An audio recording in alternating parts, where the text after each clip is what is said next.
देश में corona virus की नई लहर इतनी जोरदार है कि पिछले साल का रिकॉर्ड भी टूट चुका है।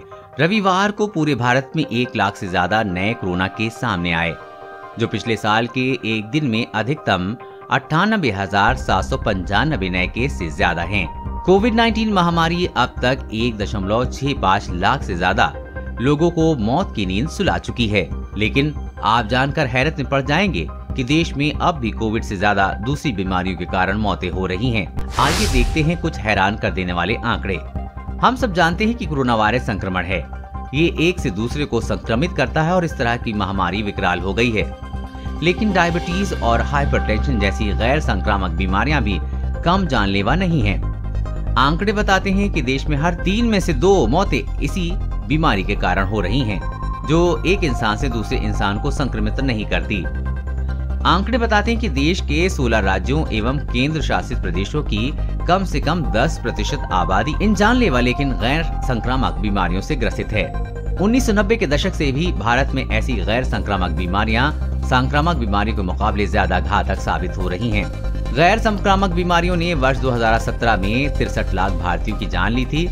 उस साल देश में करीब 2/3 मौतें इन्हीं NCDs के कारण हुई थी। आंकड़े बताते हैं कि गैर संक्रामक बीमारियों से दुनिया भर में हुई मौतों में 15.3% हिस्सेदारी सिर्फ भारत की है।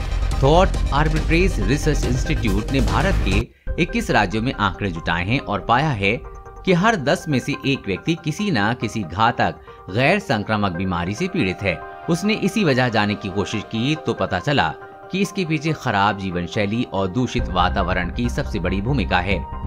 कुछ राज्यों में तो हर चौथा व्यक्ति यानी कि 25% आबादी ऐसी जानलेवा गैर संक्रामक बीमारी से पीड़ित हैं। जिन 21 राज्यों से आंकड़े जुटाए गए हैं उनमें 27.2% बीमार आबादी के साथ ओडिशा की पहचान सबसे ज्यादा गैर संक्रामक बीमारियों में से पीड़ित है। इसके बाद 26.3 के साथ त्रिपुरा, जबकि 22.3 के साथ असम का नंबर तीसरा है। ये हैं देश की सबसे ज्यादा जानलेवा गैर संक्रामक बीमारियां। भारत में उच्च रक्तचाप, हाइपरटेंशन, पाचन तंत्र संबंधी बीमारियां और मधुमेह प्रमुख गैर संक्रामक बीमारियां हैं।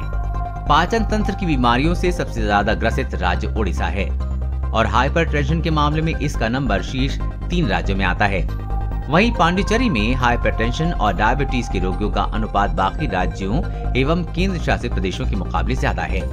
इस आयु वर्ग के कितने प्रतिशत लोग किस बीमारी से पीड़ित? देश में 25 से 35 वर्ष के आयु वर्ग की आबादी में डायबिटीज या हाइपरटेंशन जैसी मेटाबॉलिक इलनेस का खतरा 4 गुना, जबकि 35 से 45 वर्ष के आयु वर्ग में ये 3 गुना बढ़ गया है। वहीं 35 से 45 वर्ष की आयु वर्ग में हृदय रोग, कैंसर, श्वसन तंत्र से संबंधित गंभीर बीमारियों का खतरा 2 गुना हो गया है। इसका सबसे बड़ा कारण वायु प्रदूषण है। तमाम तरह की गैर संक्रामक बीमारियों की बात करें तो 76% ऐसी बीमारियों की वजह खराब हवा ही है। वहीं 66.5 बीमारियों की वजह पर्याप्त शारीरिक गतिविधियों का अभाव है। 55% की वजह खराब खान पान और 44% की वजह बहुत ज्यादा तनाव है। हर तरह की अपडेट पाने के लिए चैनल को सब्सक्राइब करें और अपने दोस्तों को शेयर करना न भूलें।